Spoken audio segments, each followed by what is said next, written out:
people don't start financial planning because they think they don't have enough to plan with. But the truth is, starting small is how you get big results. Today, we're digging into one of the most important things you can do for your future: build a financial plan. And no, this isn't just about budgeting or cutting back. It's about creating a clear roadmap for your money so you can move from just surviving to building something that lasts. We're taking a holistic look at how, when, and where to start, and why being intentional with your finances now could set the stage for long-term stability and even generational wealth. To help break it all down, I'm joined by Tilia Wilkinson, who knows this world inside and out. With over a decade of experience in financial planning and insurance, she's helped countless people build smarter strategies for their future. Tilia, it is such a pleasure to have you here. Welcome. Thank you for having me, Tamara. I'm very excited to be here today. Tilia, I'm so happy that you can join us. So we are ready to dive right in now. There are so many components when it comes to insurance. There's life, there's health, there's critical illness, and there's also pension. But how does one even begin to know where to start? Well, Tamara, I usually say to persons, begin at the beginning.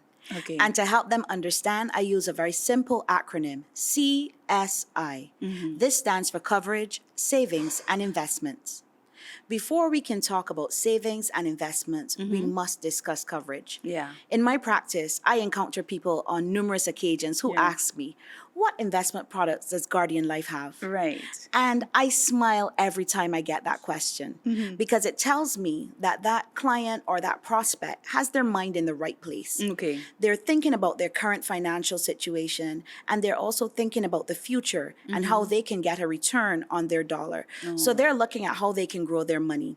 And so I know that the conversation is ripe for the picking. But I say to them, before we get to investments, consider this.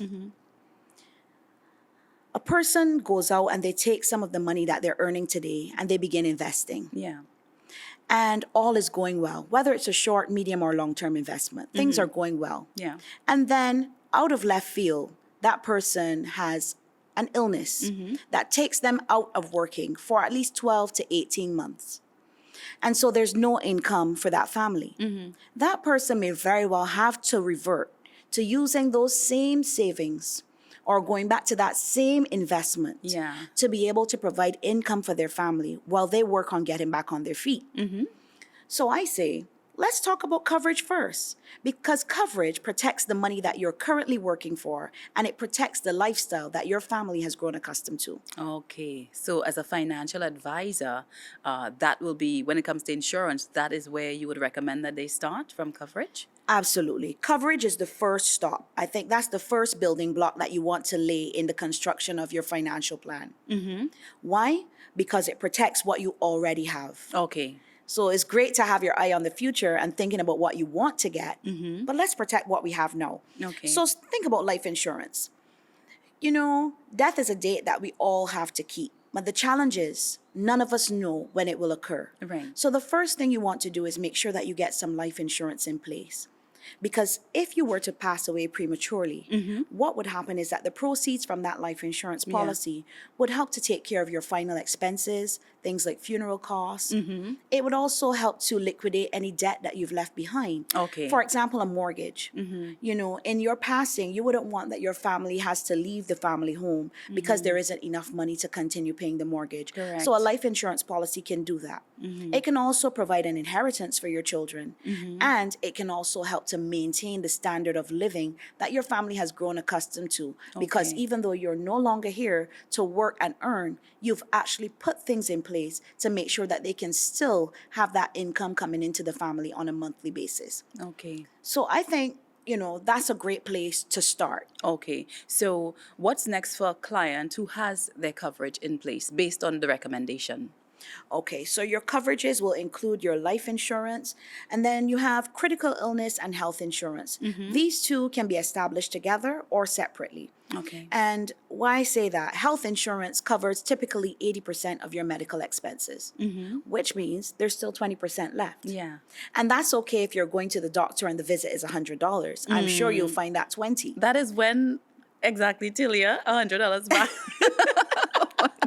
However, Imagine that you are diagnosed with something like a neuroblastoma tumor and you have to receive hundreds of thousands of dollars in treatment. Yes. Finding that 20% can prove to be very difficult. Yeah. But in that unfortunate circumstance, critical illness coverage would then afford you a lump sum payout from your insurance company to help take care of that 20%. Okay. And also, again, to provide income for the family while you work on getting back on your feet. So once you have your life insurance, your health insurance, your critical illness insurance, then we move to the S in CSI, which Right. is savings. Oh. And you can have savings goals for many different things. I'm sure you have things that you may want to achieve. Lots and lots. Right? So you can have a short-term goal, a medium-term goal, or even a long-term goal. And I'll give a few examples. Short-term, you may say, well, I want to accumulate some money to buy government bonds. Yeah. Medium-term, you may say, I want to accumulate some savings for my child's education. And when it comes to saving for retirement, I recommend long-term savings because you're basically saving throughout your working life so Yeah. that when your non-earning years come around, there is enough money to maintain your lifestyle. Okay. So coverage first, savings second. Right. And then the million-dollar question that everybody asks. Right. What can I do about investments? Well, now you've saved some money, so you have something to invest with. Correct. You've got your coverages in place, so you know that they're not going to deplete your resources. Then we move to the I in CSI. So you're Right. able to invest. You can invest in annuities, mutual funds, stocks, maybe even your own business, Right. real estate. There are tons of things that you can invest in. But you can invest with confidence, knowing Okay. that you have your coverage in place and you have your savings in place for you and your family. Okay, that absolutely fantastic. A lot of information, and I know a lot of persons are connecting with this and very much interested. So, how can one actually get started? Well, our advisors are always standing by. You can call us at Guardian Life of the Caribbean. That number is 430-4600. The team is standing by. If you want to speak to me directly, you can Right. give me a call at 287-9155 or 430-4693. You can also reach out on Instagram. My Instagram handle is Sam the Fixer. I love that. I love that. Okay, so along with all the information that you've shared, Tilia, is there anything else you'd like to impart on our viewers when it comes to those who may be just a bit timid or intimidated by starting because they think they are starting too late? Well, here's the thing. Even if you feel as though you're starting late, something is always better than nothing. Right. So start where you are, start small, and build on your portfolio. So even if it's just 5% of your current income that you're able to extract right now Yeah. and send that money into the future, then I recommend that you start there. Okay. As you begin to look at your finances and maybe liquidate some other expenses, you may be able to increase that investment amount as you go Right. along. Okay. But starting now, starting early allows your money to experience the magic of compound interest. So if you start now, I guarantee you'll have more than some person who started a lot later and maybe even putting in or contributing more than 4 or 5 times what you're doing. Starting early is very important and allowing your money to grow. Tilia, I want to thank you so much for joining us and imparting this information. We truly appreciate it and appreciate you. Thank you. Thank you as well. It's been an absolute pleasure.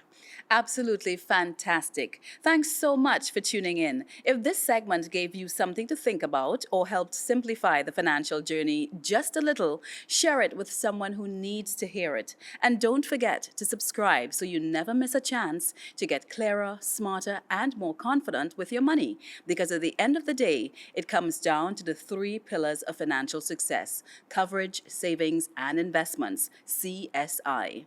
Start where you are, use what you have, and build it towards the future you absolutely deserve. I'm Tamara Williams. I am Tilia Wilkinson. We are Guardian Life. I am, you are, we are.